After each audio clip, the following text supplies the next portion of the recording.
for instance, to blackmail third world nations.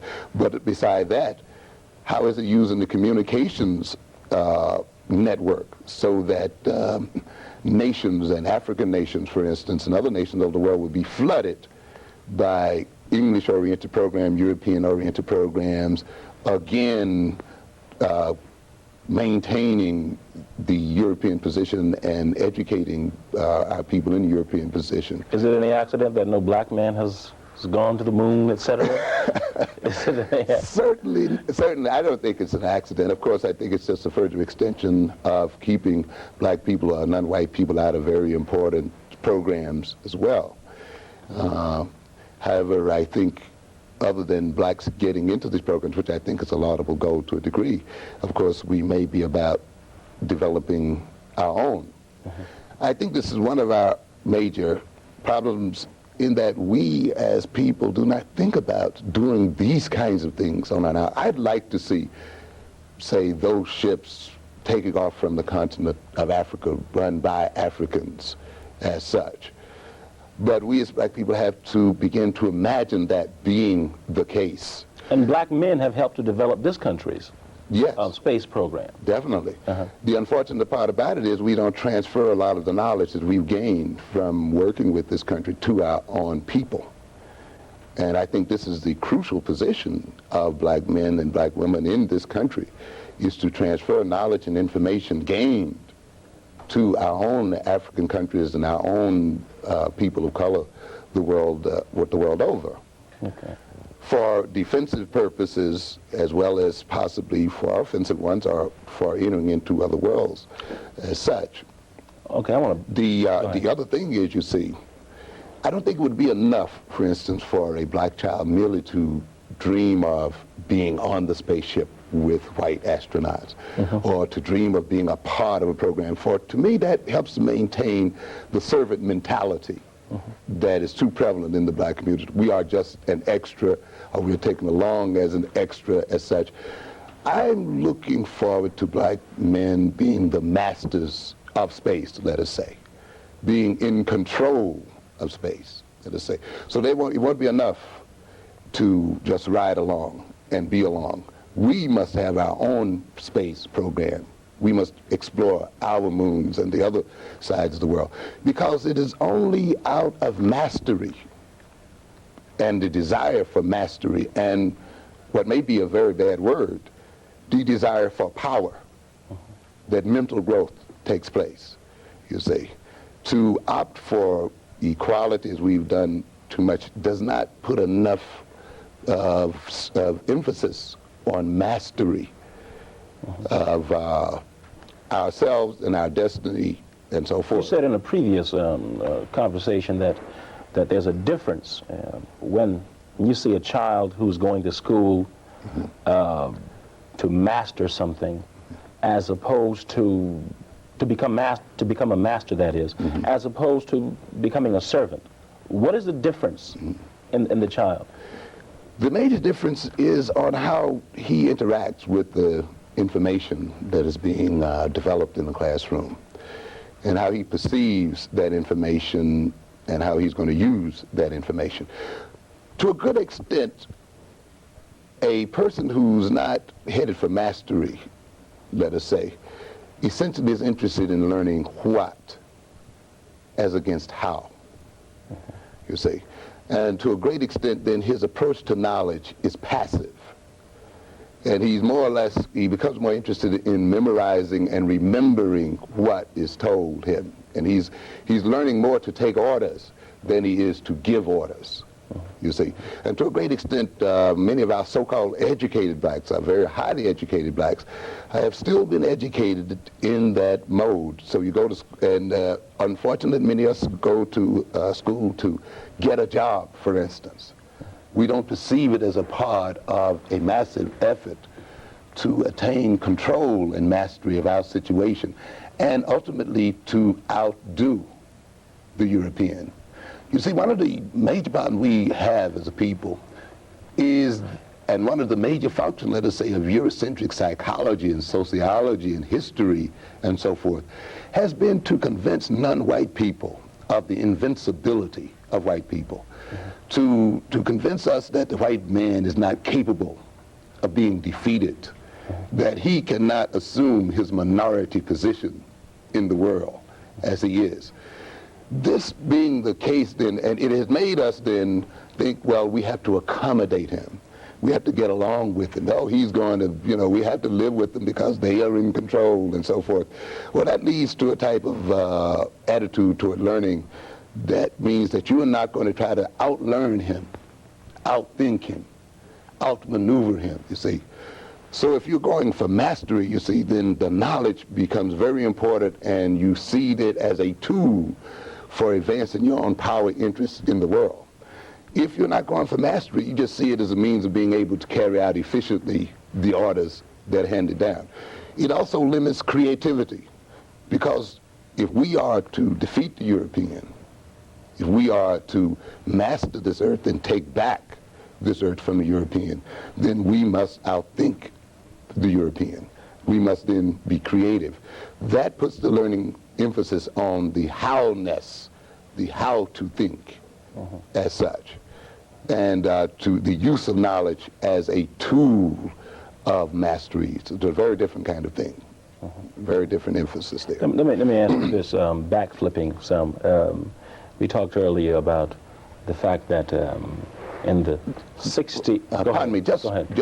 I sometimes want to get down to a little more practical implication of what this means.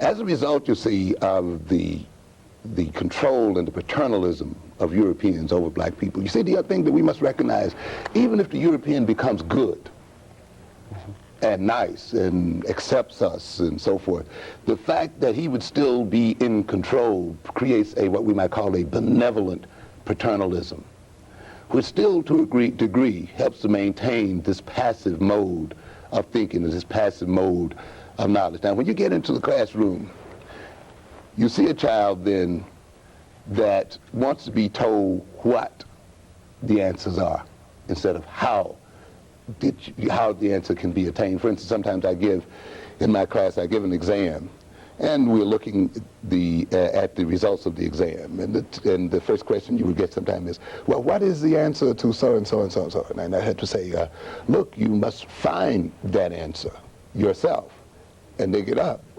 The emphasis is quite often then on memorizing the answer. So therefore, reasoning as a tool for finding the answer is thrown out as such.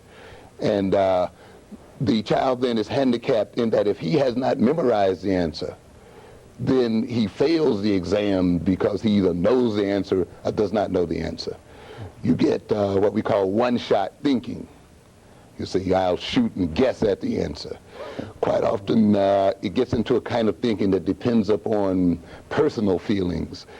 Often I find in my classroom, which is predominantly black, sometimes that I have to get the students to separate personal feelings and hunches from dealing with a problem as a problem that is susceptible to reason, not as a problem that has an emotional attachment to it as such.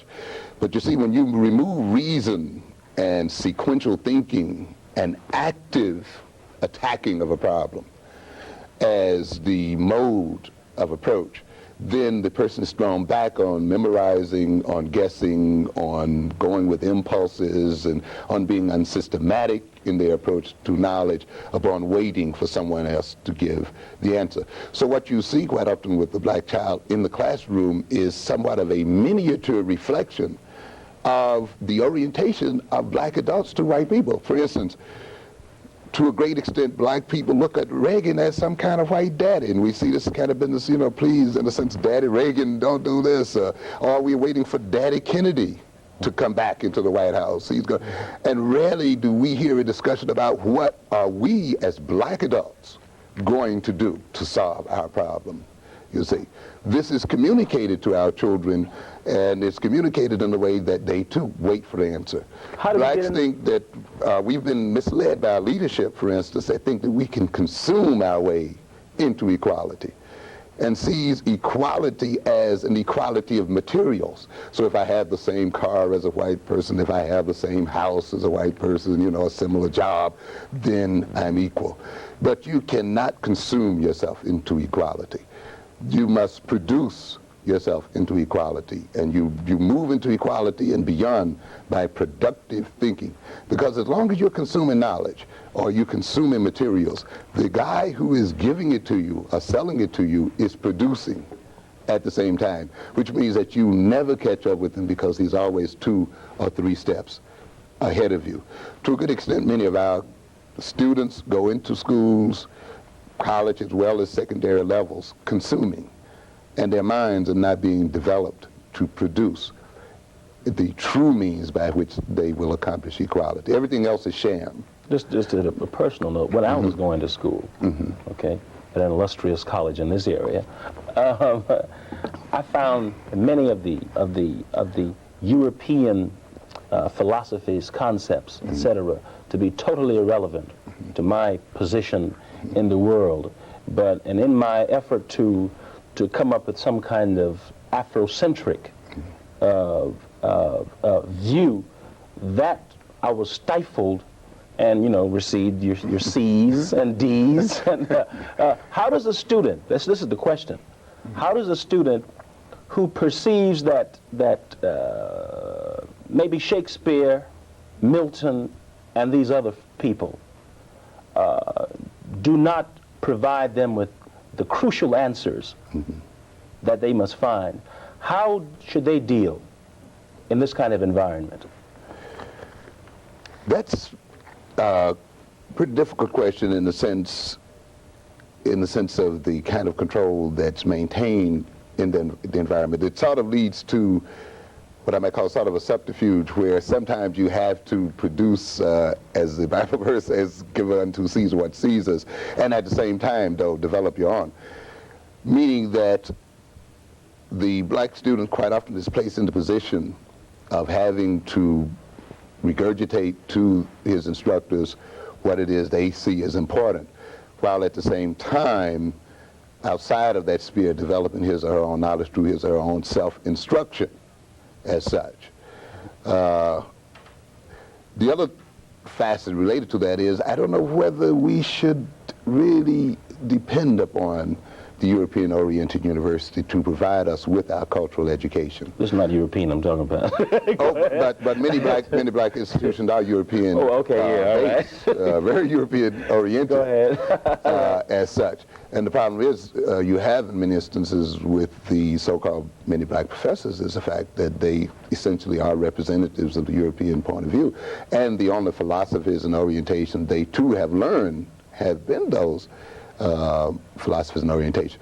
I think it means that quite often then, if the student's job that was begun in the 60s, where we established African Studies and Black Studies program, has to be completed in the sense where these programs are not just mere electives or things you do while you have nothing else to do. They should be required, in a sense, for black students, and they should, in a sense, be the very first programs that a black student takes. Why is Milton why is, say, Shakespeare more important than Langston Hughes or James Baldwin? Somebody, why is that?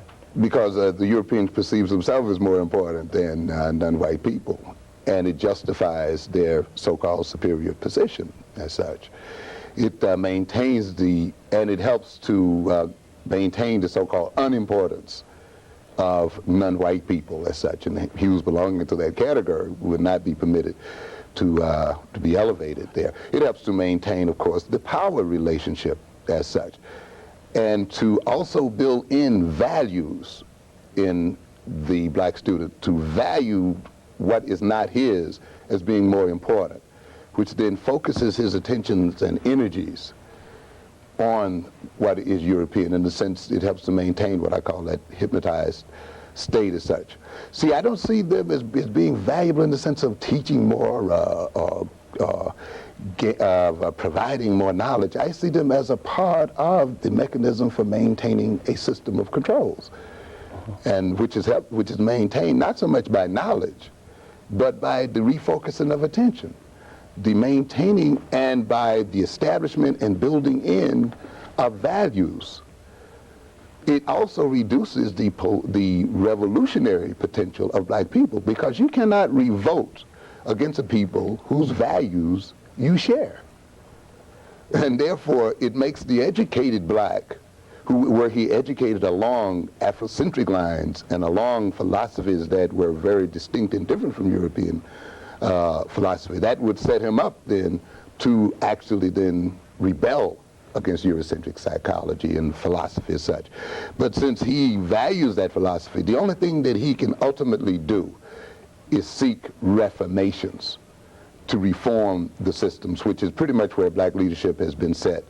Now, it's not a leadership that's seeking to bring about a new world order, for instance, a world order that's based on, say, different philosophies, but one that seeks merely to share the material culture of whites. We talked a little while ago about, we mentioned Milton and Shakespeare. This touches on something that you talked about earlier, and that is the Marva Collins story out of Chicago, the black lady who did some miraculous, quote, miraculous thing, quote, miraculous thing. In the context of this culture, yes. Right, with some black kids, excuse me. Deal with that, if you will. Yeah, Marva Collins has become quite a celebrity here lately, particularly as a result of her being on this so-called 60 Minutes segment, and as well as a recent drama based on her life. And I think deservedly so, in that she was able, through her own educational efforts, to elevate the intellectual functioning of black children who ordinarily would have been consigned to those categories we mentioned in the earlier show as being learning disabled and unable to read, and move them to such a level that they, as 8th grade students, were reading at high school or beyond high school level, that their scores level on various standardized tests were 4 and 5 grade levels beyond what they were, what they would normally be as such. And that is somewhat of a miracle in this country when you've been fed the philosophy that black children cannot learn, and that they are not interested in learning, and they have all of these deficits. It illustrates in a very practical way that a caring person, a concerned person, or teacher in this instance, can change and revolutionize a child's way of thinking and dealing with the world and elevating that child's level of thinking. It has many other things about it, too, that I think are commendable. One of the things is that we, as black people, can elevate the thinking levels and change the thinking levels of our children in any way we desire if we assume control of their education. And one of the things that you find constantly, and Marva Collins is one of many situations where black children are reading now 3 and 4 grade levels, or doing math 3 or 4 grade levels beyond their current grade. That's merely one story among many. You go almost into any major urban area now, you can find black academies that are accomplishing very much the same thing in terms of scoring. The first thing you find then is, of course, that control is necessary. To have control over the learning process. I think where the integrationists misled us is in thinking that after people have told you that they don't want your children, that they think your children are inferior, that they don't think they can learn, and after we know that these people maintain their position